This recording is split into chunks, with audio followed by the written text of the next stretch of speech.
لا دەستپێکی یاریەکانی هەفتەی دووەمی خولی نەهەبی کوردستان بۆ تۆپی باسکە لە شاری هەولێر یانەی سابیس پێشوازی لە ئەکاد عنکاوەی هاوشاری کرد. لە یاری یەکەم هەردوو تیپ تووشی شکست هاتبوون، هەر بۆیە بۆ یەکەم سەرکەوتن دەجەنگان.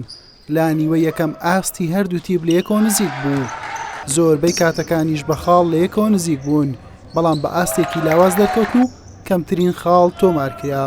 بە پێچەوانەوە لە نیوەی دووەم یاریەکە بەهێزتر دەرکەوت، خوڕانی خاوەن ماڵ خاڵی زیاتریان کۆ کردەوە. لە کۆتایی سابیس بە جیاوازی 9 خاڵ و بە ئەنجامی 62 خاڵ بەرامبەر 53 خاڵ براوە بوو. بەڕاستی پاڵەوانیەتیش خۆشە، ئاست بەرزە و ئینشاءڵڵا ئەنجامی باش بەدەستدێنین.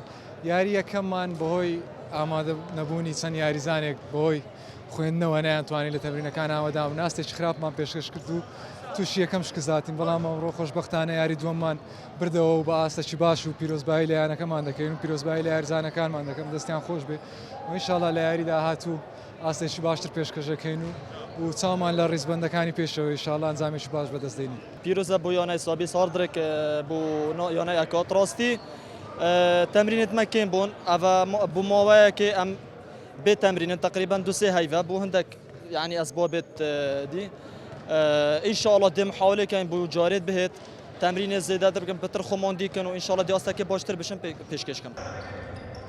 بەم شێوەیە سابیس لە کۆی دوو یاری خاوەنی سەرکەوتنێک و شکستێکە و لە ڕیزبەند 3 خاڵی هەیە. ئەکاد عنکاوەش لە دوو یاری تووشی 2 شکست هاتووە و خاوەنی تەنها 2 خاڵە. حوسێن محەممەد کەناڵی پێام هەولێر.